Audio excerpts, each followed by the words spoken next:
En algún lugar, entre los archivos clasificados del Ministerio del Interior y los informes médicos, sellados con la palabra confidencial, existe un protocolo. No es un protocolo de seguridad, ni de defensa, ni de salud pública. Es el protocolo 37, y su única función es contener, ocultar y negar un fenómeno que desafía todo lo que creemos saber sobre la mente humana. Esta no es una historia de fantasmas, no es una leyenda urbana, es un caso documentado, verificado y, sobre todo, activo. Comienza en febrero de 2019, en un pequeño pueblo de la provincia de Soria, una comunidad de apenas 800 habitantes donde, durante 3 noches consecutivas, 37 personas soñaron exactamente la misma pesadilla. No eran familiares, no eran vecinos cercanos, eran 37 personas aleatorias: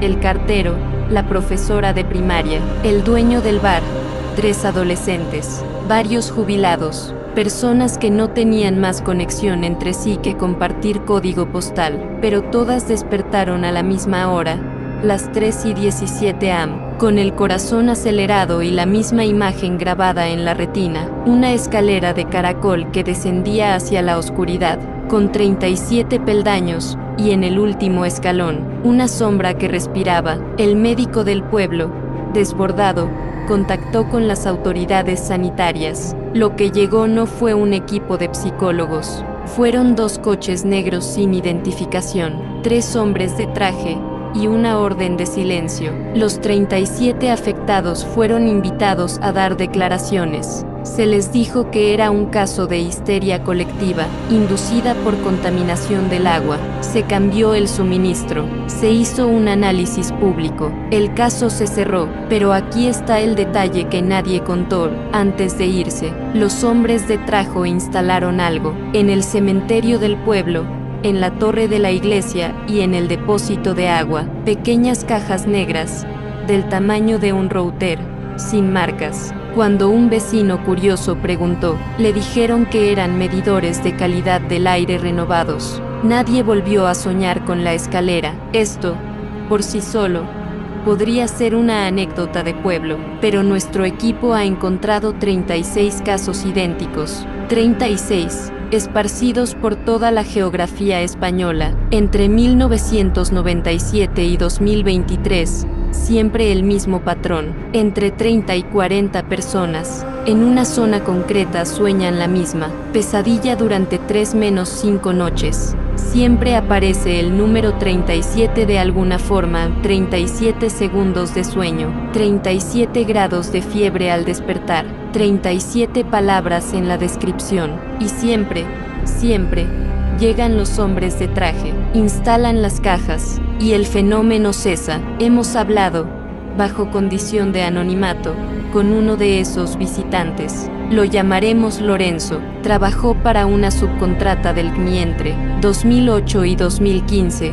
Su trabajo: llegar a los lugares, instalar los dispositivos y recopilar datos. Pero él dice que no eran solo medidores, eran emisores. Emitían una frecuencia de radio de baja intensidad, modulada en 37 hercios, la misma frecuencia que, según los informes internos, calmaba la actividad de la amígdala cerebral durante la fase REM del sueño. No prevenían las pesadillas, las suprimían activamente. Pero, ¿por qué? ¿Por qué el gobierno español tendría un protocolo específico para sofocar pesadillas colectivas? La respuesta, según los documentos que hemos podido reconstruir, es más aterradora que cualquier sueño. En 1996, un equipo de neurocientíficos de la Universidad Complutense, financiado por un programa secreto del Ministerio de Defensa, descubrió algo accidentalmente mientras estudiaba la telepatía en gemelos.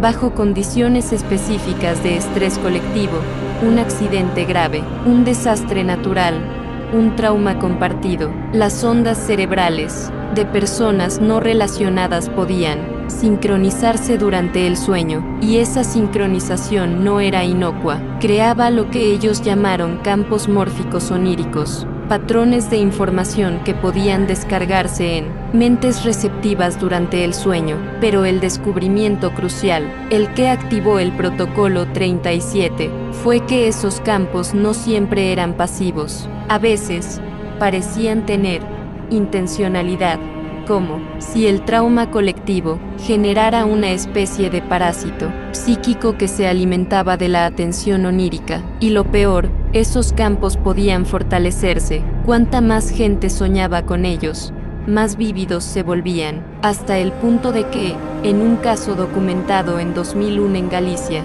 3 personas desarrollaron las mismas quemaduras en las manos después de soñar que tocaban una escalera de metal ardiente. El protocolo 37 nació como medida de contención. Las cajas negras son generadores de interferencia onírica, emiten una frecuencia que enmascara el campo mórfico, impidiendo que las mentes lo capturen durante el sueño. Es como poner ruido blanco sobre una señal de radio indeseada. Pero hay un problema. Según Lorenzo, los campos se están volviendo resistentes. Los episodios son más frecuentes, de 1 cada 2 años en los 90, a 5 solo en 2022, y las pesadillas son más complejas. Ya no son solo escaleras o sombras. En el último caso registrado en Murcia, en enero de 2023, los 37 afectados describieron una habitación hexagonal con espejos donde su reflejo envejecía rápidamente mientras una voz contaba desde 37 hasta 0. ¿Qué significa eso? Según la teoría del Dr. Rojas, si un campo mórfico onírico se fortalece lo suficiente, podría invertir la dirección de la influencia. En lugar de ser un patrón que las mentes humanas capturan durante el sueño,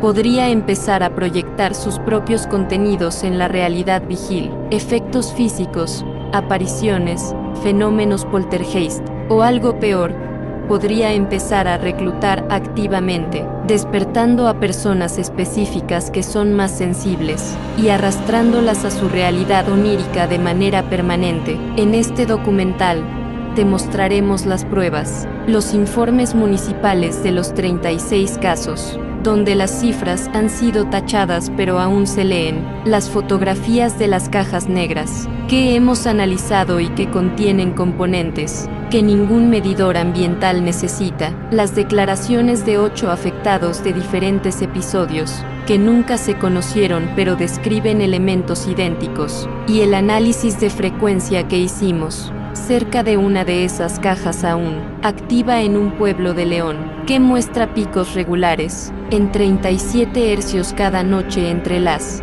3:00 y las 4 am. También presentaremos la teoría más radical, que los campos mórficos oníricos no son producto de traumas recientes, que son ecos de traumas históricos masivos, la guerra civil, las epidemias, las hambrunas, que el sufrimiento colectivo deja cicatrices no solo en la tierra, sino en lo que el Dr. Rojas llama el tejido onírico compartido de la nación, y que esas cicatrices, cuando las condiciones son adecuadas, sangran. El protocolo 37 es real, las pesadillas colectivas son reales, y la pregunta que debemos hacernos ya no es, ¿estamos solos cuando soñamos?, sino, ¿qué más está soñando en la misma habitación que nosotros?